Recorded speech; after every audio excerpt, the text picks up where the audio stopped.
Peace, peace, peace, peace, peace, peace, peace. On this beautiful Sunday, I hope you're feeling great. I hope you're feeling amazing. Normally, I start off with some music, but today I want to start off with this little piece that I love. It's from Bob Marley. Let's listen close. Have you made a lot of money out of your music? Money. I mean, how much is a lot of money to you? Yeah, that's a good question. Have you made, say, millions of dollars? No. Are you a rich man? When you mean rich, what you mean? You have a lot of possessions, a lot of money in the bank. Position make you rich? I don't have that type of richness. My richness is life, forever. Oh. Rich is what you mean? Rich is a lot of money? Material things? Mm-mm. No, man. That is not true riches. Oh, Bob Marley, wise brother. Let's listen to this, though. I got this song, Chilling in Morocco. Well, I mean, for me, just keeping the And then we'll get started. plane tickets, loving.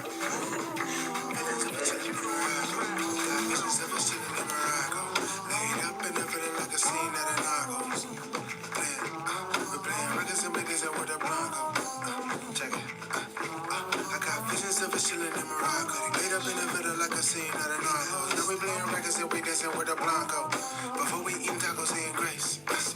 And the scars on my face. Tell a story of my past mistakes. Ain't no glory without pain on them straps.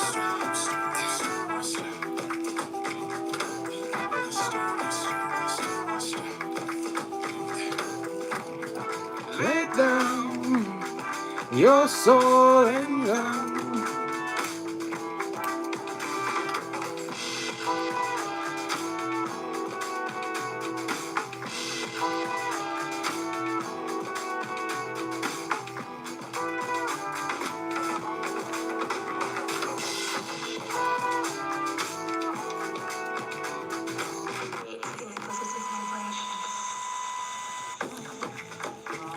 Okay.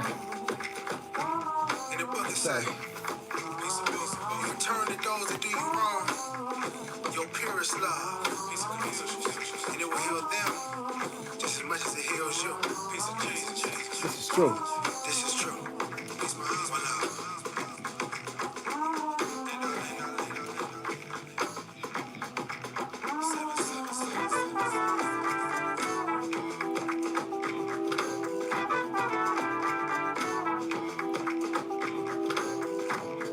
Lay down your sword and gun.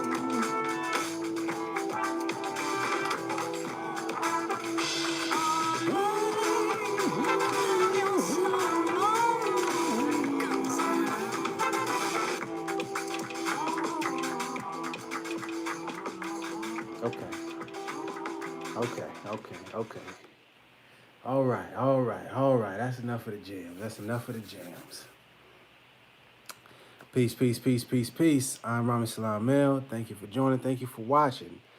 This is Moorish Koran class. We are doing chapter 27, the holy unity of the rich and the poor. Let me go ahead and drop that chapter in the chat for you so you can follow along if you don't got it. There it is. Bam. Boom. Whoop, whop, and a bam. Peace. Oh, man. Love from Central America, Panama. One time, hey, if you know about Los Rocas, check out Los Rocas. They from out this way. Beautiful brothers, amazing music. And that's L-O-S, Racas, R-A-K-A-S. Amazing music. Panama. One time for Panama. One time for all our Central American brothers and sisters and our South American brothers and sisters. Can't forget them, too. Much love to you. We are reading chapter 27, and normally I read through it, and then I point out some words, but when I was listening to the music, I seen a bunch of words that I wasn't even sure of, to be honest. I don't even really have a clue on them. So before we even get to reading, we're going to go over the words, just 4 of the words that I need some help on. The first one is ostentation Ostentation. Ostentation. I don't know what that means at all. And the reason why I'm doing this is when we're studying, if you're studying by yourself or you're studying with some people, and you're reading the Moorish Koran or any sort of Moorish, anything really, if you're studying anything, and you see words that you don't know, you don't understand what it's talking about, slow down, pause, take a second, go grab a dictionary, look up the word, then write down the definition so that when you read through it, you can just look at the definition, plug it right in, and it'll help you better understand. And it's just a good habit to form, because I just feel like it helps with retaining the information and making sure that you comprehend. Okay, so ostentation is pretentious or vulgar display. Pretentious or vulgar display, especially of wealth and luxury, intended to impress or attract notice. Oh, okay. So you extra flossy, you ostentatious. Okay. Got it. So when folks got the super dripped out, you got all the jewels and they try to floss, they being ostentatious. That's ostentation. Superfluities is the next one I saw, and that's superfluities. Superfluities. Fluities. I think it's superfluities.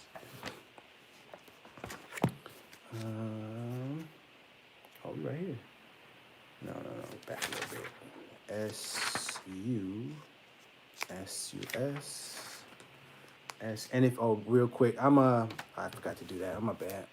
I'm reading out of the Oxford American Dictionary, the new Oxford American Dictionary. It's an abridged edition, so it's kind of some of the definitions are shortened, but just to give you some context, what was the word? Superfluities. SUP. There we go. Super highway. Super continent. Super gene. Superfluities.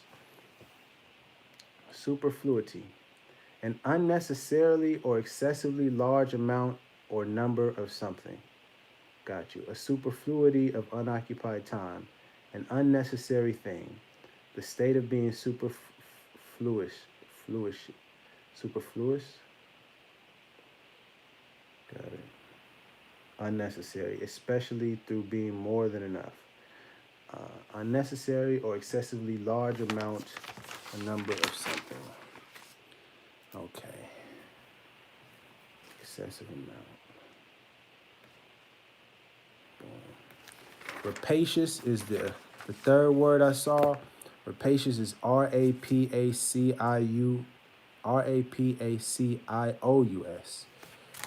Rapacious. And real quick, if you don't know how to use the dictionary, some people don't feel like you're less than.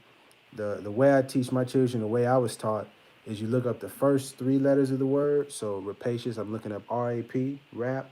And then from there, you just go letter by letter until you find the word. And it's right here. Rapacious. Excessively greedy or grasping. Got it. Okay. I'm seeing a trend. Excessively greedy.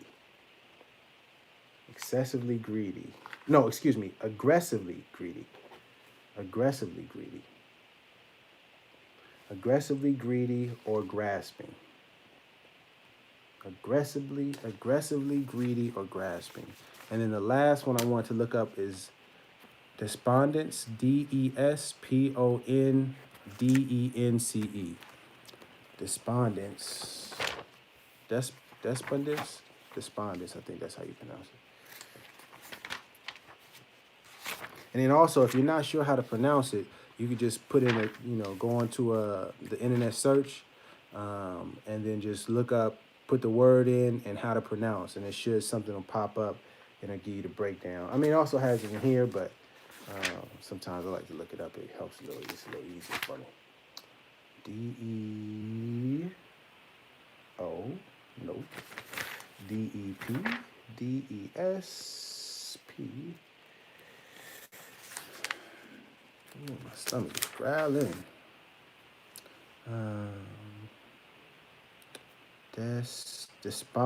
Despondency, despondent. Okay, let's look up despondency. Oh, desperate. Okay, derivatives right there.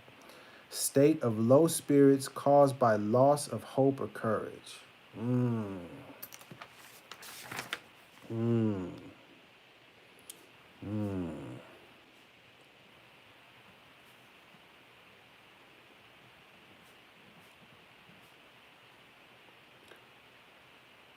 Where did that go again? A state of low spirits caused by loss of hope or courage. Okay. All right. That helps a lot. Now we'll get to reading the chapter, and then we'll ask some questions, talk about some things. Personally, this is one of my favorite chapters, just because it helped me, especially when I was going through a time I was feeling real poor. It was a rough time for me some years back. I mean, it's still kind of rough now, I'm not going to lie to you. But it just helps you get some perspective on things.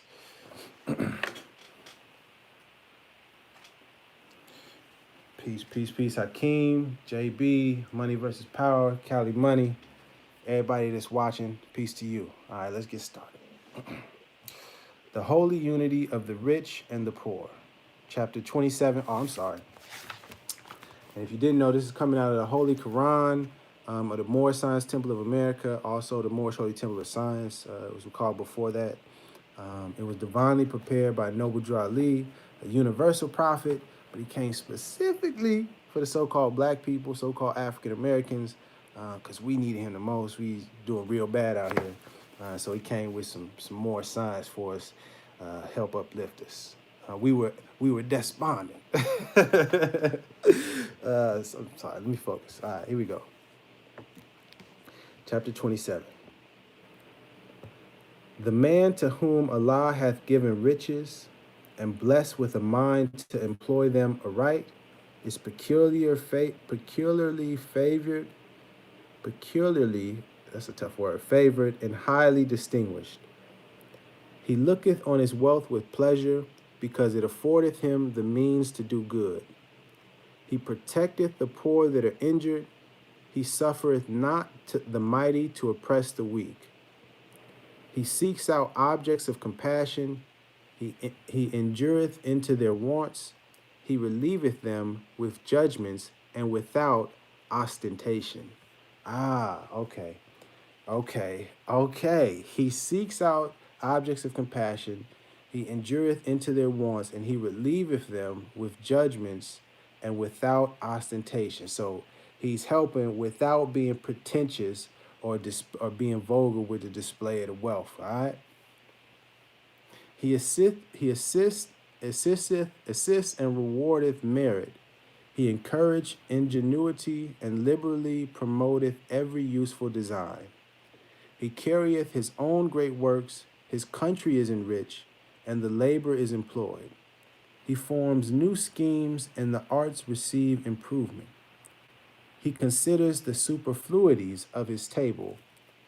He considers the excessive amounts of his table as belonging to the poor of his neighborhood. Man, I don't know why I didn't look up that word earlier. And I got a question mark here too. The benevolence of his mind is not checked by his fortune. He rejoiceth therefore in riches, and his joy is blameless. But woe unto him that heapeth up wealth in abundance, and rejoice alone in the possession thereof. That grindeth the face of the poor, and consider not the sweat of their brows. Woe unto that person. He driveth on oppression without feeling. The ruin of brother disturbeth him not. The tears of the orphan he drinketh as milk. The cries of the widow are music to his ears. His heart is hardened with the love of wealth. No grief or distress can make an impression upon it. But the curse of iniquity pursueth him. He liveth in continual fear.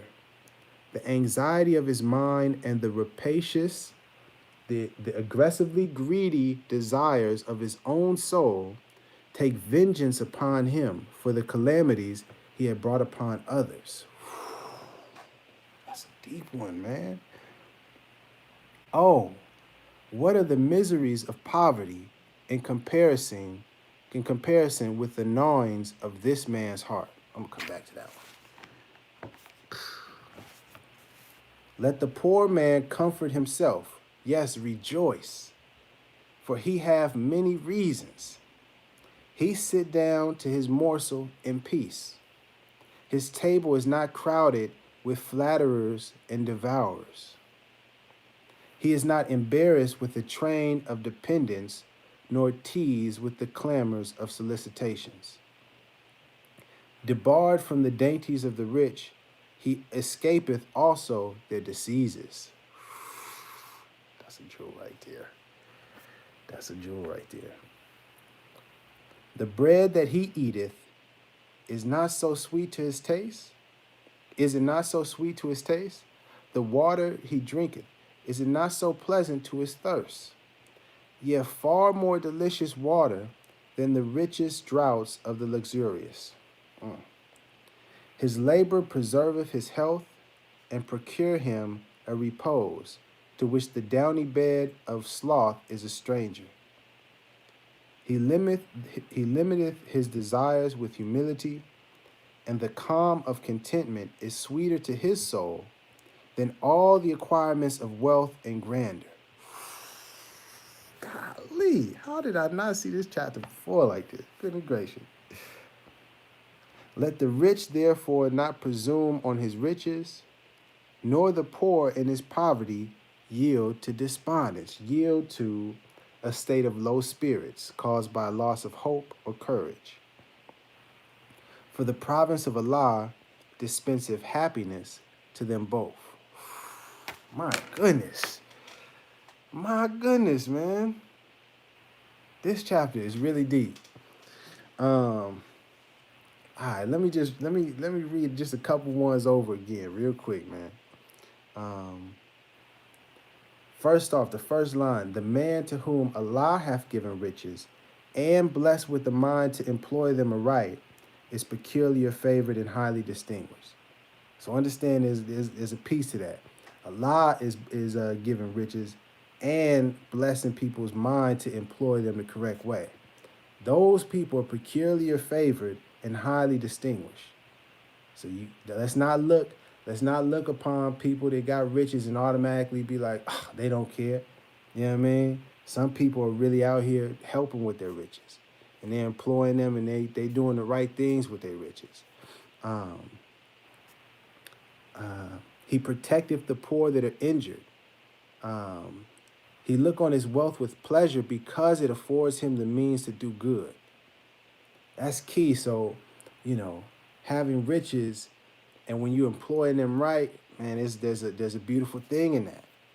But it says on line 9, woe unto him that heapeth up wealth in abundance, and rejoice alone in the possession thereof. So if you got people that they just, all they trying to do is get money. Yeah, I wake up every day, 24/7, 360, I'm trying to get that money, baby. Just so I can say, I got that money. Woe unto that person. He driveth on oppression without feeling, and the ruin of the brother disturbeth him not. Those people, they messed up right there. But here's the part that's deep about it. But the curse of iniquity pursueth him. Those kind of people live in continual fear. Continual fear. The anxiety of his mind and the aggressively greedy desires of his own soul. So that same greed, it starts eating away at his own soul, and takes vengeance upon him for the calamities he brought upon others. So that energy, that greedy, excessively greedy energy, where they just about getting money and it don't matter what they doing to other people. Oh, it may not look like it on the outside. They may be shining. They may have the new Bentley and they got all the houses and all the, yeah. But on the inside, boy, they suffering. So you got to keep that in mind. In line 14, what are the miseries of poverty in comparison with the gnawings of this man's heart? So all the misery that you could feel being poor, it don't even compare to the person that's super greedy like that and what's gnawing at his heart and in his soul. It don't even compare. So what you going through, if you poor, if you ain't got it, don't even trip like that. Don't trip like that. And then this is the beautiful thing about this chapter. Because first is boom, it's talking about the rich, right? And if you got money, how you supposed to be doing it right, and what happens if you being foul with it. But then it said, hold on now, we got something for the people that's broke. We got something, not broke, but was poor without money. I don't like to say broke because we're not necessarily broke. Let the poor man comfort himself. Rejoice because you got many reasons. It's all right if you ain't got the money. Be cool, baby, be cool. Check it out, though. He sit down to his little morsel in peace. His table is not crowded with flatterers and devourers. I was like, man, when you think about it, you know, when you ain't got much, it ain't like there's a whole bunch of people around trying to get at your pockets. Trying to say, hey man, could you, hey, I wanna, hey, you can eat in peace. You know what I mean? You can eat your little peanut butters and crackers, you know what I mean? Your bologna. I used to eat bologna sandwiches with a little ketchup on that thing, fried bologna. You know about that. What you know about that? You don't know about that, man. Come on now. What else did it say? He is debarred from the dainties of the rich. You don't have access to all the the nice things that the rich has got, but you also escape the diseases that come with that. Man, I'm gonna read this last one, then I'm gonna tell you a little story real quick. Number 21. He limiteth his desires with humility, and the calm of contentment is sweeter to his soul than all the acquirements of wealth and grandeur. Man, all right, check it out. All right, story time real quick. So, for me, when I was growing up, my parents, they couldn't afford to give me the Jordans and the new pennies and the new Air Maxes, none of that. You know what I mean? Growing up, I had one pair of Jordans that I got that was hand-me-down. So my cousin Dorjan, went time for Dorjan. I bought for $50 after I worked in this community program. I was getting paid $5 a day. Anyways, growing up, I had to be content. I was shopping at Ross. I was just telling my partner, a portion of high school, I only had 4 pairs of jeans, right? So Monday, I would have to plan it out. And Monday, I would wear a pair of jeans, and then I wouldn't wear those until Friday. So that way I could remix it with a different shirt and people wouldn't notice. And back then, it was a struggle because, by that time, getting fresh was what was popping. You know what I mean? If you ain't had a new Jabos, if you ain't had a new FUBU jersey, if you ain't have academics, what was out? Echo, Averex jackets was out. You know what I mean? If you ain't had a new freshes, or Gap hoodies, you know what I mean? With the logo, I ain't never had that. You know what I mean? But in the long run, it taught me to just be content with the little stuff I had, and I'm not, I wasn't tripping on that. And it, now that I'm older, I realize, man, it's not really that important. You know what I mean? And fast forward, I used to drive limos, right? Iceberg, yeah, them iceberg sweaters. I couldn't get them. Man. I had to get the NASCAR racing jackets. I had to go. My parents, we went to L.A. and they have this like flea market kind of situation in the alleyways. I don't know if it's still there, but back then, it's like a flea market type situation, and I was able to get one of the racing car jackets for super discount. Cause up top and at like Hilltop Mall and the spots out here, you was talking about 250 something like that for the jacket. My parents wasn't going for that. You know what I mean? Oh, DMX was one of my favorite rappers growing up. I wanted Timberlands, right? I remember I asked my dad. He looked at the price. He said, "Well, you better get a job. I ain't got no $150 to get you some boots." and and long story short, I remember I ended up working, saved up my little money at the movie theater. First check, I'm like, "Dad, I got the money. Let's get to the mall." You know what I mean? He tried to talk me out of it the whole time. I'm not hearing him. I made my money. I wore my Timbs, boy, and I wore them Timbs. I wore them Timbs to the rubber was like slanted, boy. You couldn't tell me nothing. I thought I was the cleanest. Uh, but anyways, boom. Moving forward, I noticed what it was saying. What it was saying in with the rich people. Where did it say? Where does it say? Debarred from the dainties of the rich, he also escaped the diseases. Man, it's something that that's talked about the riches. Let me see if I can find it. What are the miseries and poverty?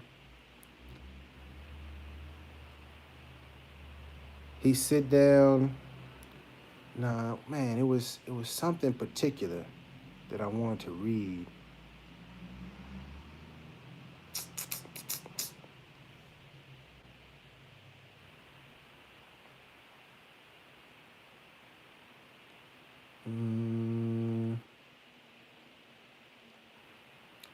But I highlighted. His table's not. No, he's not embarrassed. He's not embarrassed with the train of dependence, nor teased with the clamors of solicitations. I think we'll go with the escape of their diseases. But the overall point that I was thinking about, when I was reading this chapter, is it made me think of, that's what it was. He driveth on oppression without feeling. The ruin of brother disturbeth him not. Talking about woe upon the rich people this like that.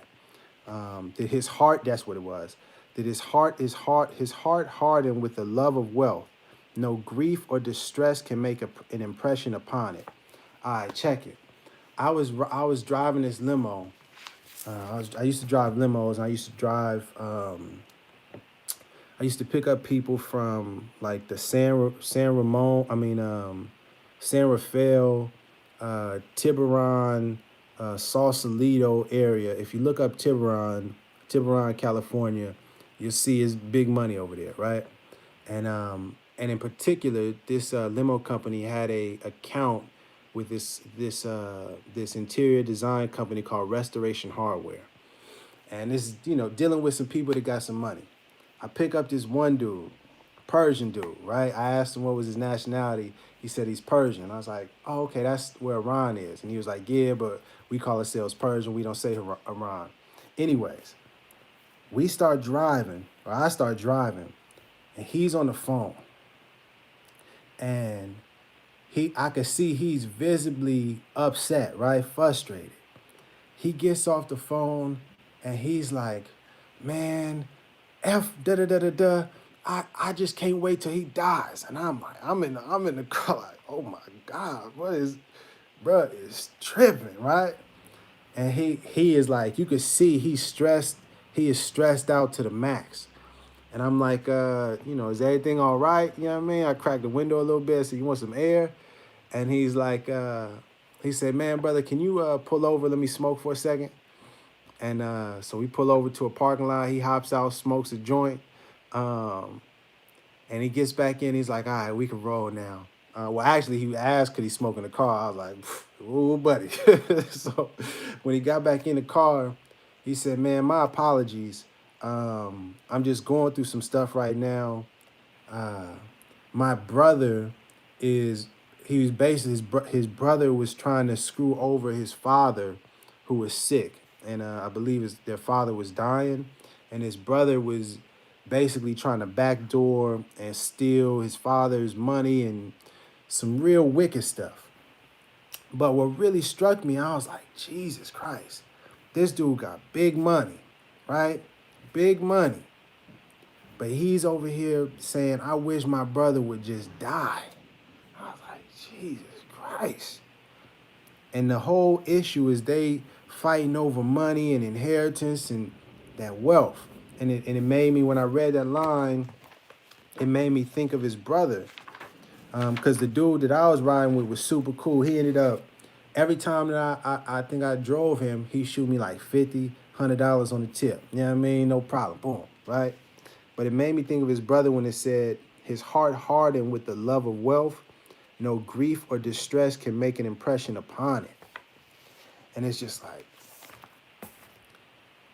if riches like that can make you that treacherous and that cold-hearted to your own father that's sick, to where you trying to screw over your father because he's not in his right mind over some money, gotta be careful, man. You know what I mean? That the riches and all that wealth is not necessarily what it's cracked up to be.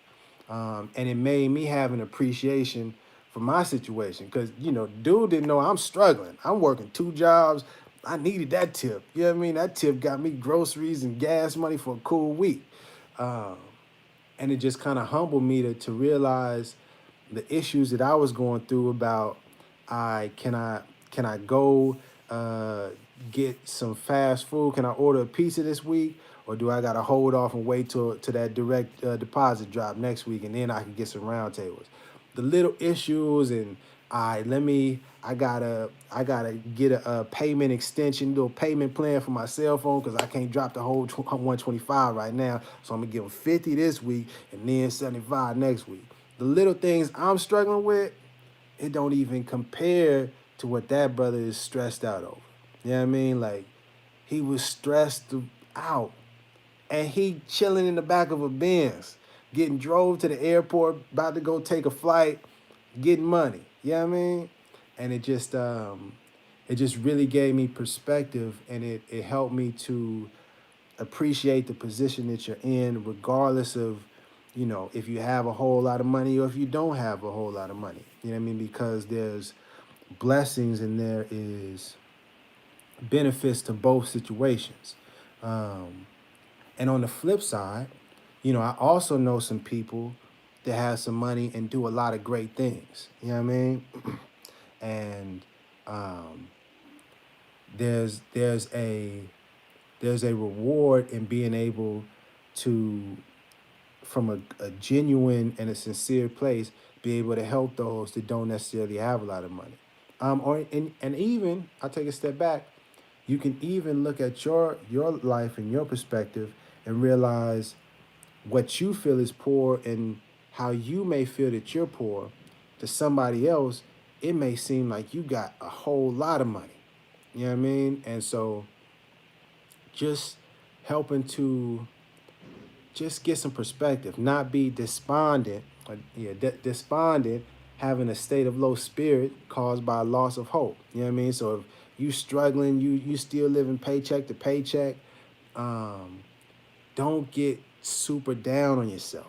You know what I mean? Don't feel like it's over. I'm always gonna. Don't get like that. You know what I mean? You don't want to put that energy on you. The biggest thing I can say is to work on being grateful. Appreciate whatever it is that you have, even if it's a little bit that you got, that little morsel. Appreciate that you can eat it in peace, and that you don't have to have a dinner party every other day of the week. And you got a whole bunch of people every dinner, they come in to try to sell you this and propose this. Oh, I got a great business plan. Why don't you listen? Man, can I just eat? You know what I mean? Can I just have a meal in peace? I just want my little chicken and fries. Can I do that? You know, and so it just I'll give you another story real quick. I was driving this other couple and they was going to a dinner party, and I'm listening to the conversation, and they're having to plan out all the things they need to talk about, who they about to sit by, what they may reference. And I'm like, Jesus Christ, y'all going to dinner and you got to do all this strategizing? You can't just go to dinner and kick it? You know what I mean? I'm cool on that. You know, and so just that limo job and being around people with, riches and money, it helped me to see a different side um, of rich, that isn't necessarily all it's cracked up to be. It's, there's a lot that comes with that, and it's a lot of stress, and it's a lot of people pulling at you. Um, so appreciate whatever position you have and be grateful. That's the biggest thing. Be grateful for whatever you got. Because in my opinion, that's the key to how you get more. Is when you're grateful and you put out that energy into the universe that you're grateful for the little that you have. Um, I feel like God, I feel like it's that energy is like, oh, word, you grateful? I got you a little bit more. You know what I mean? Here you go. A little extra, a little bonus for you right there. And the more you put out that gratefulness and the more you're just truly expressing that gratitude, I feel like it just causes this like this ripple effect into the universe and the waves come back to you. Yeah. So that is the holy unity of the rich and the poor. I feel like we all right. I feel like we all right with that one. Was there any questions?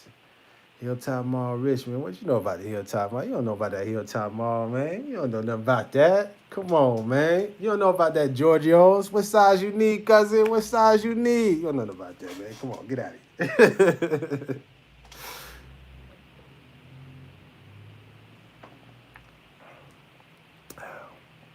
Peace, peace, peace, Moreno. Peace, L.J. Davidson. I love the chapters in there because they speak about everyday issues. I agree. That's one thing that I really appreciated about the Holy Quran is that the first half, it is talking about Jesus and it's giving you a rundown of his life and what was going on. But the second half of the book, man, when you slow down and really just read it chapter by chapter, you start to realize, like, man, this is some wisdom for your everyday life. You know what I mean? Not trying to be super wise and you just all knowing, but it's really like this is how you can get through the struggles that you may going through. You know what I mean? If you just take a second, slow down, and really peep what they saying or peep what it's saying. I'm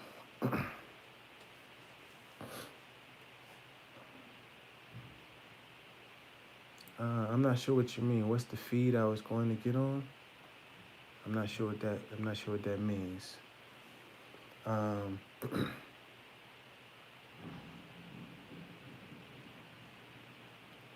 peace, JB. Love to you and love to all more. It's definitely gotta have the love in it. You know what I mean?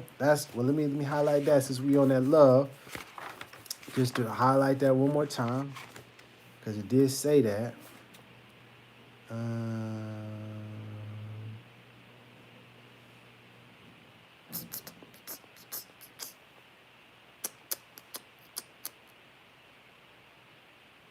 I like this part right here. The benevolence of his mind is not checked by his fortune. He rejoices therefore in his riches, and his joy is blameless. Man, it's all right if you got money and you happy about your money because you using it right, you using it righteously. Hey, man, you can rejoice in your riches. Yeah, I'm getting money. Yeah, celebration. Yeah, get to the money. But make sure you're helping the people. You know what I mean? Doing the good things, doing the righteous things with it.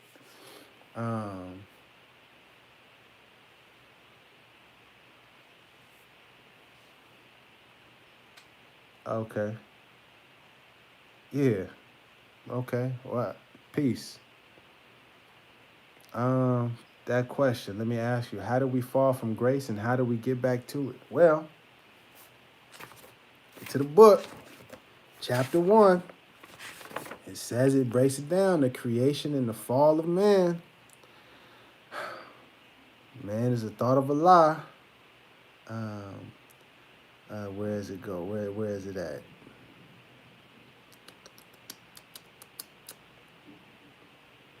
Where is it at? It says it here. Man.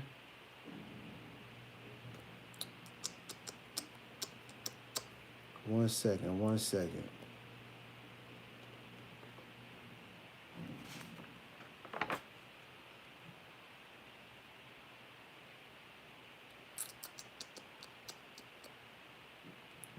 Here we go. It's actually chapter 2. Line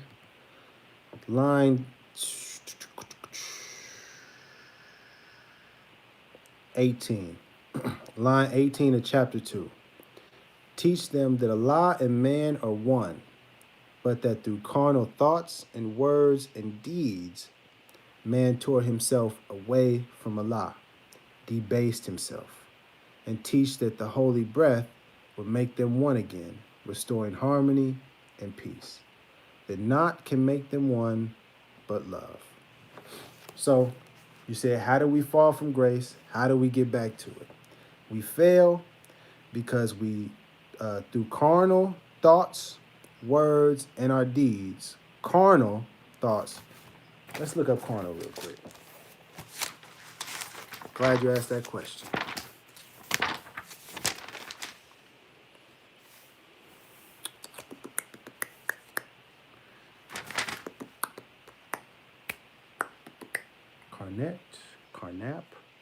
Carnal, relating to the physical, especially sexual needs and activities. The flesh, origin, Christian Latin, carnalis, from carnal, flesh. So, through the fleshly or the physical thoughts, words, and deeds, man tore himself away from Allah. Because man is spirit, man. We one with Allah. We tore ourselves away from Allah. And you said, how do we get back to it? The holy breath would make them one again, restoring harmony and peace. So then I would say for you to not just leave it at the holy breath, but literally look through this entire book and see where they mention holy breath, because it's in multiple areas, and I don't want to give it away for you. I want you to do a little work. But if you look in this book and you just do a search, you just read through the chapters and just look where it says holy breath, and then find out what exactly that holy breath is. You'll be on the right track.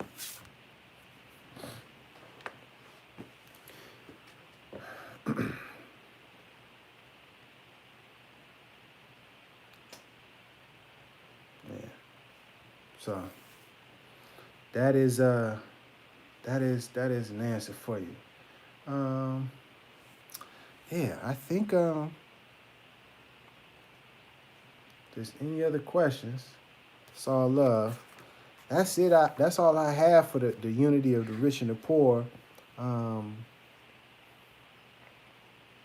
Yeah, just, if you have some people that's going through, especially now with this whole, pandemic and not being able to work thing, if you have somebody that's going through something hard, or if you're going through something, work to have a little change of perspective. And see if you can find something about your situation to be grateful for. Even if it may be extremely difficult, find something that you might be able to appreciate. Even if it's, it's just a little something that for example, maybe you struggling, but you got a full loaf of bread and you can at least afford you don't have to eat the ends of the bread. Because listen to me. It's been many a days where I had to make a sandwich with them end pieces. And I ain't really, you feel me?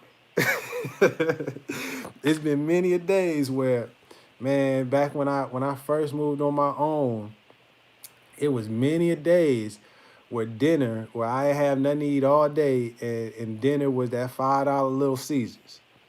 We had to, maybe I could afford the Little Caesars with the side of the garlic joints, and then we could stretch that for 2 days. So, you know, just, one thing to close out on is just, work to find something to be grateful for, even if it's just little tiny something. Find what you can to be grateful for, because, you know, there's blessings in our situation. You know what I mean? And next week, the chapter is holy instructions from the prophet on the master and the servant, which is, it's like, wait a minute now. Wait a minute. You're talking about servants. I don't know about that. But when you read it, it's like, okay, you see some benefits in that. And so we'll get to that next week. Um, I appreciate you tapping in, everybody tapping in. Please study the information that Noble Dry Lee brought, the Holy Quran Circle 7. Study the Quran Questions 101s, the Moorish literature, the mysteries of the Silent Brotherhood of the East.